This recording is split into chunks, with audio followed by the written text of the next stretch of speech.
recently, Americans have thought of Alaska as an area of Arctic winds and sub-zero cold. But this picture is only partly true, for the face of our 49th state is as varied as it is large. Steep mountains fall away to rivered valleys and sweeping plains. And though much of Alaska is rocky and barren, there are also nearly 1 million acres of fertile plains, which during the almost endless sunlight of summer produce healthy crops.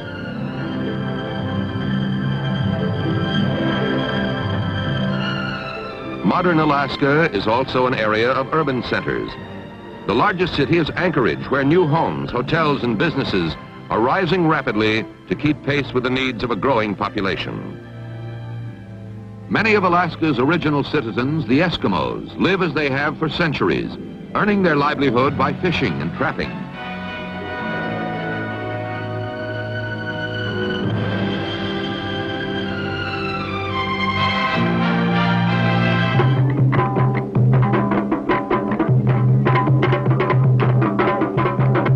The Eskimos maintain many of their past traditions.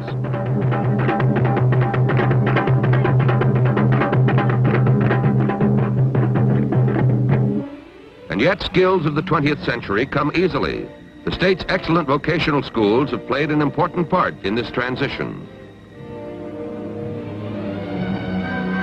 It is almost 70 years since the Great Alaskan Gold Rush, but gold is still being mined in some parts of the state.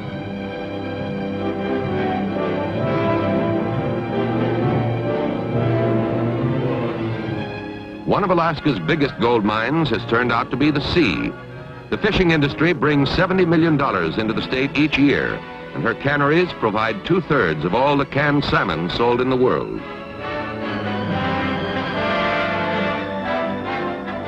The king crab, another important export, is also caught and processed along the Alaskan coast.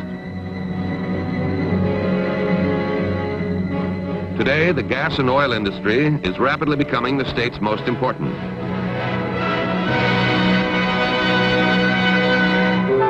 Alaska has come a long way since its discovery in 1741 by Vitus Bering, a Danish sea captain in the service of the Russian Tsar. Russian fur traders and trappers followed, building scattered settlements along the coast. Traces of the Russian period still remain. By the middle of the 19th century, the Russians were anxious to be rid of the vast, distant land.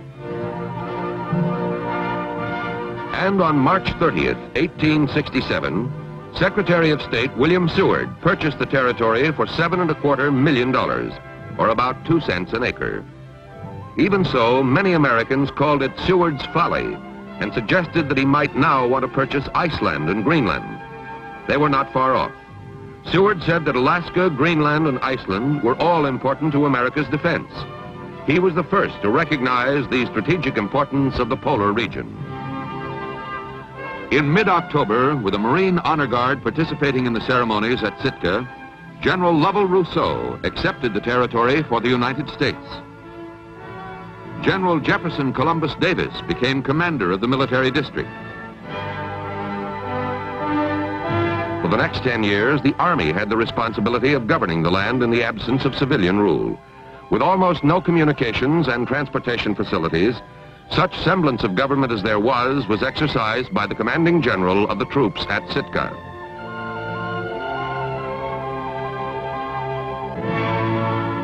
New garrisons were built and some exploration carried out, but Washington showed little interest in Alaska. Finally, in 1877, the Army troops were withdrawn. For the next few years, the Coast Guard, patrolling the shores of the northern land, and then the Navy took on the responsibility for control and administration. The successive commanders of the vessels stationed at Sitka were, for all practical purposes, the government of Alaska.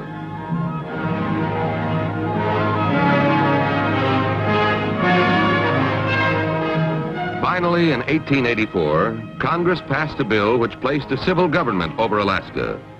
Years passed with little happening to change the pattern of living in the remote region.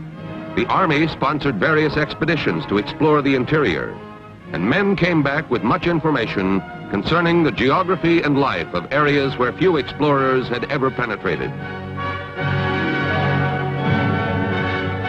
During this period, Marine shipboard detachments helped keep law and order in the new territory.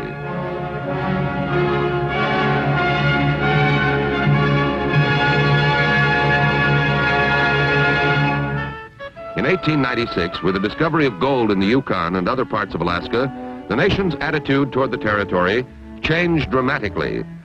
From throughout the world, adventurers traveled north to strike it rich. Complete towns were built almost overnight. The Alaskan gold rush enriched folklore with new and colorful names and legends that still perpetuate the magic of the far north.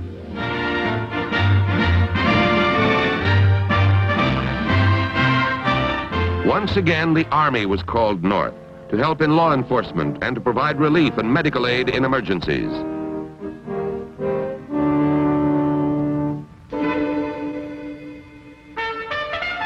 When a great storm destroyed large areas of Nome in 1900, Army troops were essential in maintaining order, saving property, providing relief. Although interest in the territory waned with the passing of the gold rush, the Army Signal Corps, under the leadership of such men as General Greeley and Lieutenant Mitchell, pressed forward with an ambitious plan for establishing a communication system which brought the distant populated sections of the country together and linked it with the continental United States.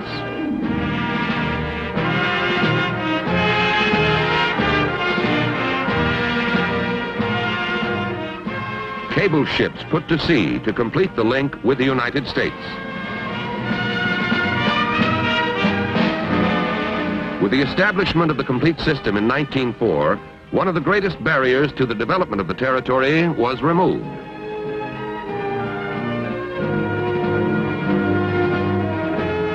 In the early 1930s, destitute farmers from the northern United States arrived under a government-sponsored resettlement program. Some became permanent residents, but Alaska remained primarily a forgotten, neglected area. World War II changed that. Japanese troops occupied Attu and Kiska in the Aleutian Islands, the first enemy occupation of American soil since 1814. A year later, the United States struck back. At last, we understood the importance of Alaska.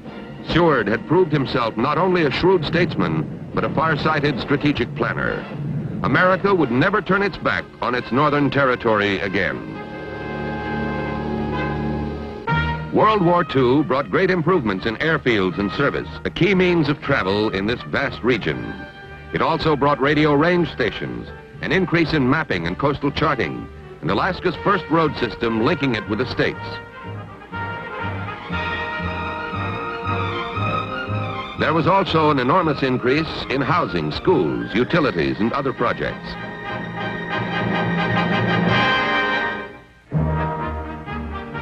And most important of all, 300,000 young men of the Army, Air Force, and Navy came to Alaska, many of whom would return to live permanently in the territory after the war.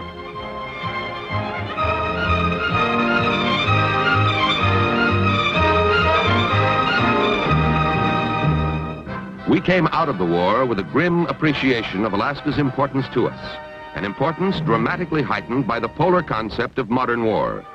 For Alaska lies astride the shortest route between Soviet Siberia's missile and bomber bases and the industrial heartland of the United States. It is the United States area closest to Russian territory, only 56 miles across the Bering Sea from the Siberian Peninsula. The 49th state is a vital factor in our overall polar defense.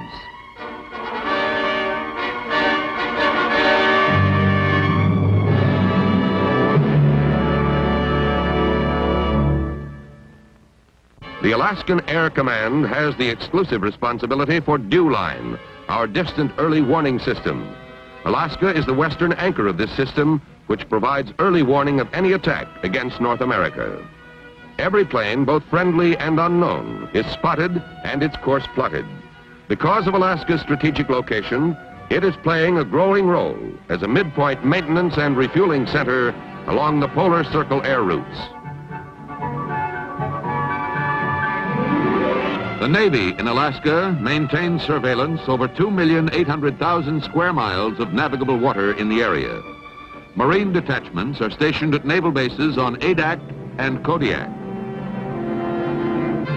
And at Fort Greely, the Army maintains the Northern Warfare Training Center to provide combat-ready cold climate forces. During the winter, the troops learn to cope with extreme cold weather. Their schooling includes classroom work and long-range patrols. Although carried out chiefly for training purposes, these patrols frequently prove to be the most reliable and often the only source of information concerning the remote regions of the state. Marching in the sub-freezing cold, maintaining combat effectiveness, setting up tents, providing food and operating equipment. These are all situations which only can be learned through experience.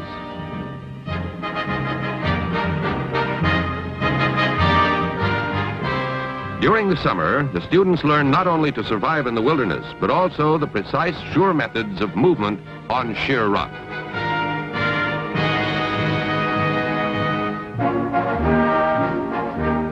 They must learn to put their faith and place their lives in the ropes which are essential to troop movement in this kind of country.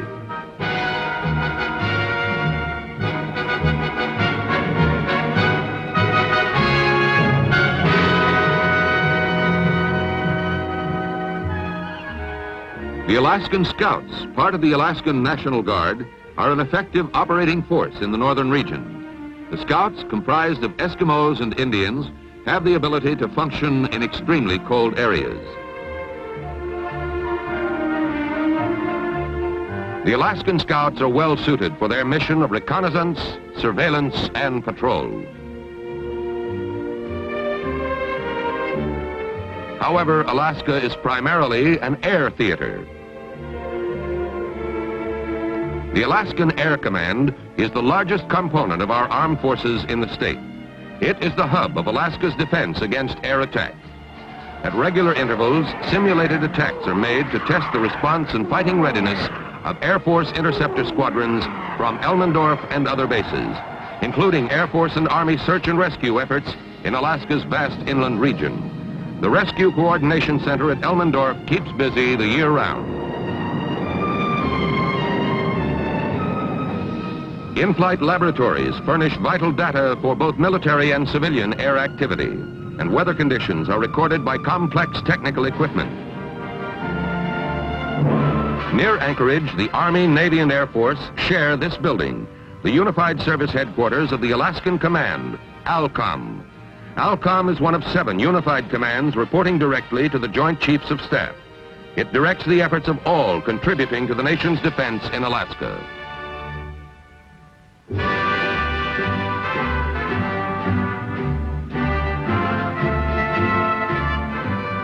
650 miles to the southeast, in the state capital of Juneau, is the headquarters of the Coast Guard, an organization which has been serving in Alaska since the 1860s. Today, the Coast Guard performs a variety of functions essential to a region with almost 35,000 miles of coastline. It is, for example, responsible for maintaining thousands of navigational buoys. These markers, ranging widely in size, are set along the coastline and shipping lanes.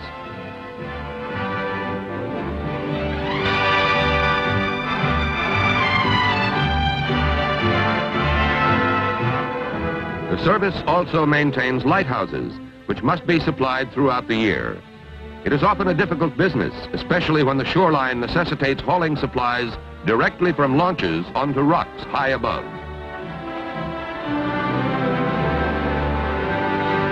The Coast Guard also provides search and rescue operations for all shipping in the area. Through coordination of ships and planes, the distressed boat is quickly located and towed to safety.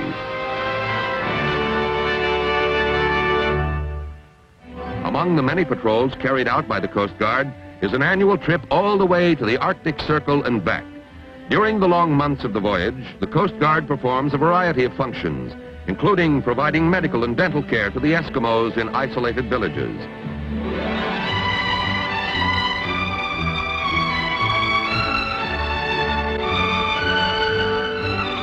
The mission of the Coast Guard in Alaska continues in the same spirit and tradition that has marked the involvement of all the services in the life of the land.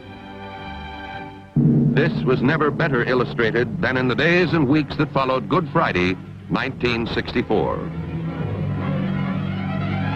Two crewmen aboard a ship at Valdez recorded the incredible scene.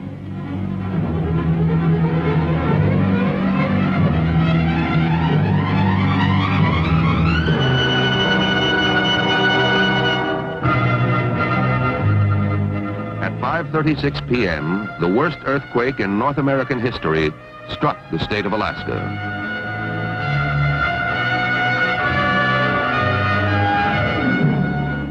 The quake brought enormous destruction. In Anchorage, buildings and streets collapsed. Seward was in flames. Kodiak flooded. The tidal wave following the quake left a mass of beached ships, overturned railway cars, and all the other after effects of a major disaster.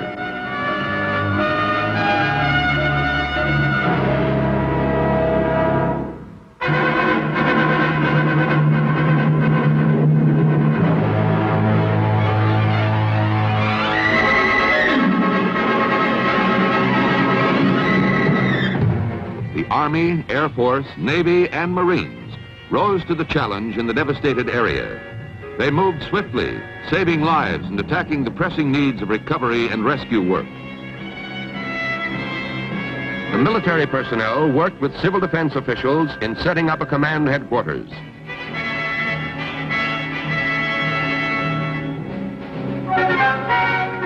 Troops were rushed by truck convoy and planes to the areas hardest hit. The homeless were taken to military bases.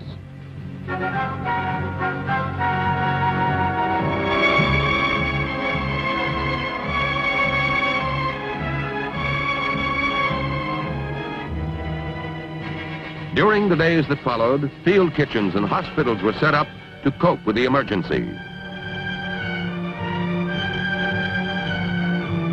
In the Anchorage area alone, over 1,000 troops took part in security and travel control. For many months, the armed forces continued the massive job of cleaning up. The Corps of Engineers helped to clear the debris, repair the key railroad and dock facilities, and in the city of Valdez, to plan its rebuilding on a new site.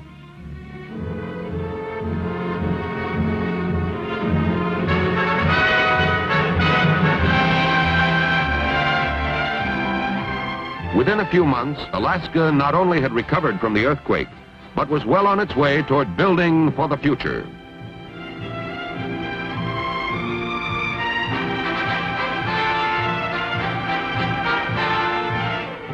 William Seward's dream has become a reality. On its centennial anniversary, Alaska is a prosperous and booming state.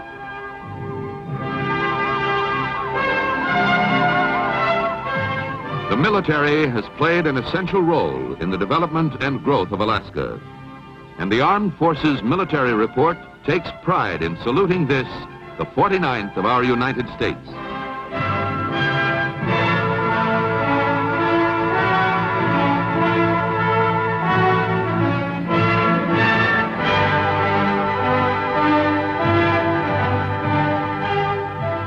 Today, America's fighting men still man the northern ramparts, carrying on and keeping bright the heritage of Alaska.